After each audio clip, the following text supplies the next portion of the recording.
We put an end to the virginity fraud. Okay, the virginity fraud. Virginity, the word virginity, I've seen so many, this is just one of many, where they're trying, this woke narrative is trying desperately to turn virginity into it's a remnant, it's a vestige of the patriarchy. Virginity is just a word. It's just a relative, it's a moral relativism. It's just the patriarchy trying to tell you that you're valueless if you have a high body count. And of course, the real reason for that is because women's digital footprints today, their OnlyFans, their Instagram, everything that they do to sell their ass online, everything that they do, their sexual past, women don't want to be held accountable for that. And more, like back in the day, they didn't have to worry about that. If a chick was kind of loose, if she was kind of, if she was the village bicycle, the town bicycle, everybody gets to ride. At least she could sort of like keep that under wraps to some degree.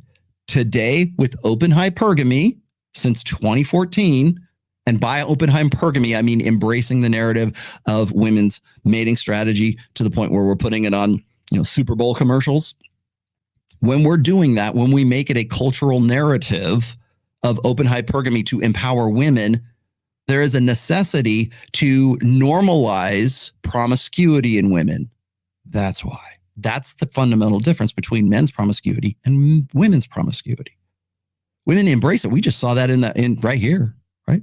I was like you too. I was like, I thought it was gross if a guy fucked everyone, but my boyfriend used to be a whore. So I'm like, I don't know if you're going to go there. Oh yeah. But he like literally was like a sex deviant. And I'm like, now I'm dating him and he's like the most obsessed, infatuated person like by me. And I'm like, oh, it's kind of crazy that I would have judged him off of this before that, because I would have just automatically assumed he's going to be a bad boyfriend or a bad person. But I guess like when you're single, it's like you're just having sex to have sex. Like there's really no attachment in it. Yeah, I don't think people should be judged for their past.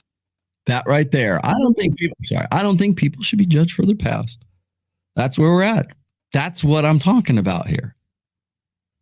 So when we're talking about like partner, we're using language, virginity. The reason why we want to like erase the term virginity from Webster's dictionary is because I don't think people should be judged for their sexual I don't think women should be judged for their sexual past. We just heard not only on Access Vegas, but also here that, well, clearly it makes a difference for guys, but it shouldn't make a difference for women. Guys, if you have a problem with a woman's sexual past, then that's a sign of masculine insecurity. You're just not secure enough in your masculinity.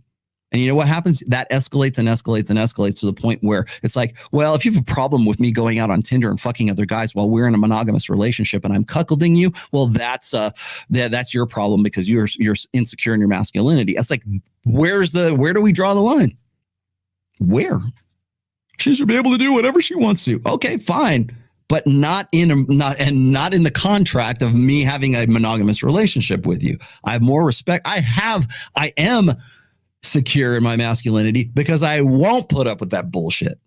It's all about like redefining the terms. It's all about, oh, he's my partner. Yeah, the reason why even tradcon women default to that is because they think that that's the accepted, normative language to describe their partner. It's this egalitarianism that has been developed really since the late 60s in a post-sexual revolution. It's this idea that we got to be in equal partnerships and not marriages anymore. No, either it's a marriage or it's not.